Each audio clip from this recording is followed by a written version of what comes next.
love that. Slam song. Slam Diego back in full effect. And this time in historic fashion, the best and largest comeback they've ever had in history. Love it. We're going to tell you. You didn't miss much last night. Yeah, right. If you went to bed thinking that the Padres lost, not so fast. Wait until you see what happens. In the meantime, though, we are going to get to our top story right now, and that is the heat. So the manager of California's power grid is issuing a statewide flex alert for today. Yeah, everyone in the Golden State is being asked to conserve energy from 4 in the afternoon until 9 p.m. So that means, not using major appliances like your dishwasher, washer, dryer. And if you can, set your AC at 78 degrees or higher and turn off any lights you don't need to ease the strain on the power grid.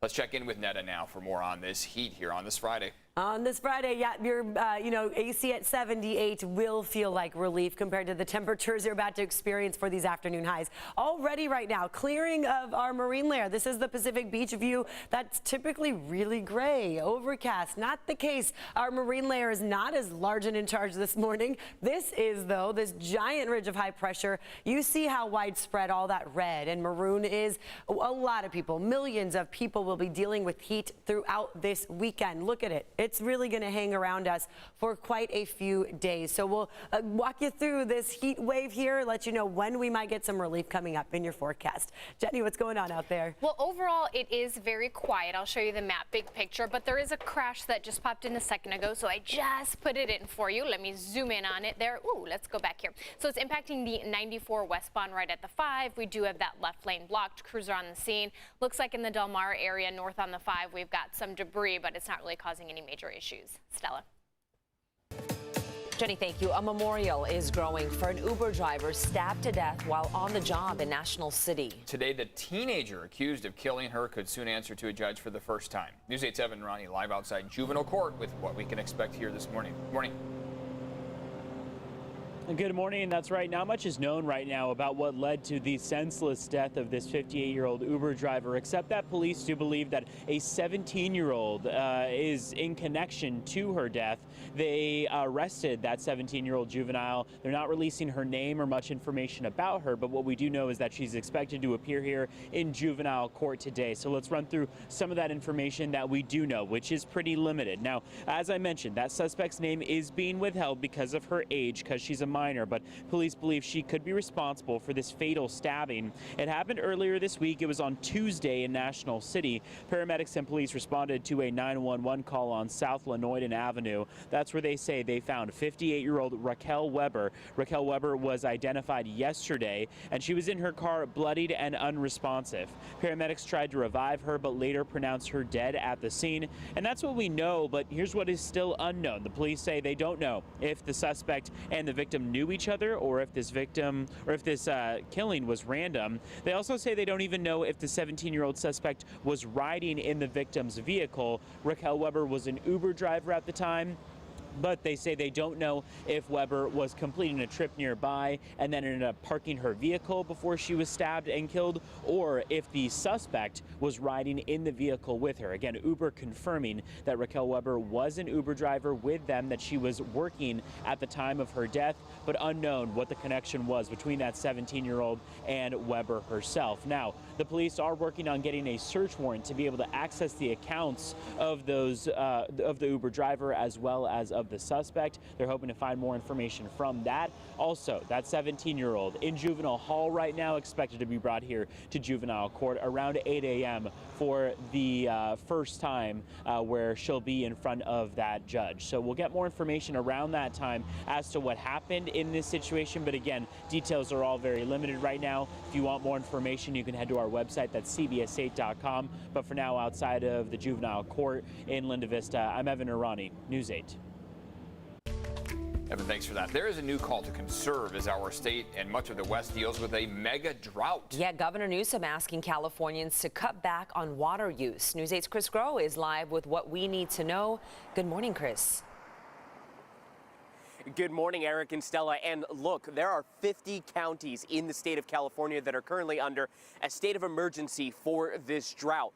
And at the same time, San Diego is not one of them. That's good news. But Governor Gavin Newsom says it may not be long before some of those counties not currently listed do start to be falling into that state of emergency category. These conditions are familiar to many Californians. As a consequence, we have conservation as a way of life. And so the governor is asking, again, this is a voluntary ask, for a 15% reduction in water use by all Californians. That includes businesses and residents. Now, for those of you that are unsure about how you can make that change, similar to kind of how we're letting you know how you can save on that energy as well, too. Well, what you can do with your water is go around your home. Try to make sure that there's no leaking water from any of your hoses or any other type of outdoor, maybe your pool, things like that. Then update your shower head with a water-efficient nozzle. Maybe you only wash full loads when using your washing machine or dishwasher, and cut down on your time in the shower. Now, despite San Diego County not being listed in the counties listed under that drought state of emergency, San Diego County Water Authority has made it clear it fully supports the governor's call for voluntary water use reduction. In fact, experts say it's the Water Authority's efforts here in San Diego County over the past years to diversify its water supplies that helped us get to this point where we're not listed in this right now. But at the same time, the Water Authority is saying, hey, look, we've all pitched in, and we should especially pitch in at this time. It shows we have more than sufficient supplies through the year 2045, even if we have multiple dry years.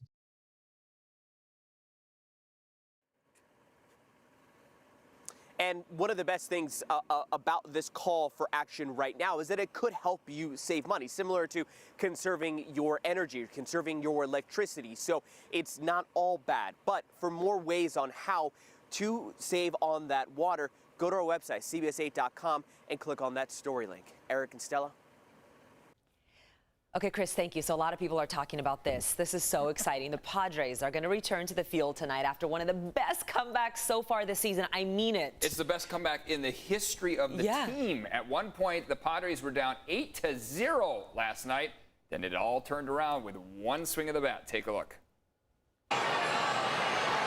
Camarena to deep right field. Camarena plays it. Slam Diego. Are you kidding me? The Padres pitcher they just brought up from El Paso, the San Diego kid. It's a grand slam. That's unbelievable. Oh my gosh. Wow. It is unbelievable, and here's why. He is the relief pitcher. Yes, Daniel Camarena with the grand slam. The Cathedral Catholic High and USD alum shifted the momentum of the entire game and put the team in position to win it at the end. Grisham lines it into right. From third comes Pham. Padres trailed 8-0. They walk it off 9-8 in San Diego, sending the Friar Faithful into a frenzy. Oh my gosh, this is so amazing. I could just feel the energy with all those people. So Look how great happy to they see. are. So yeah, that big hit completed the comeback. The Padres winning 9-8. And we're actually going to bring you the full comeback, including reaction in our next half hour. The broadcasters even had something to say about the comeback before it started. Yes, the comeback before the comeback. Yeah. Oh boy, that was so exciting, Nata. He just like dropped the bat. There you go. You know? 9-8. The Friar Faithful in a frenzy. Camarena, Slamarena, right? Yeah. Get to know that name, right? Get to know that name. You'll probably hear about it more and more. Because a couple of days ago, he was in El Paso playing for the AAA team. The Padres were like, hey, you want to come on up? Of course you do. And then look what he did. That first time out there, and he does it. Out of the park. That was awesome. So great. Downtown San Diego certainly was on fire last night as the fans packed Petco yet again for another great game. That's going to happen again tonight. They're going to play the Rockies at Petco, and the good thing is that game is at 7:10. So it'll be after the heat of the day. We're already starting to feel the heat of the day. The deserts are already very close to 90 degrees. Thanks to this right here, our friend the sun. Yeah, the sun is now up, and we don't have much cloud coverage. So the cloud coverage obviously usually protects us, keeps us somewhat cool, at least for the first few hours of the day. Once the marine layer burns off, we do feel the heat. Today, that heat is on already. So expect low 90s for a lot of inland valleys. Excessive heat, I mean, well into the triple digits, possibly getting close to 120 in our deserts.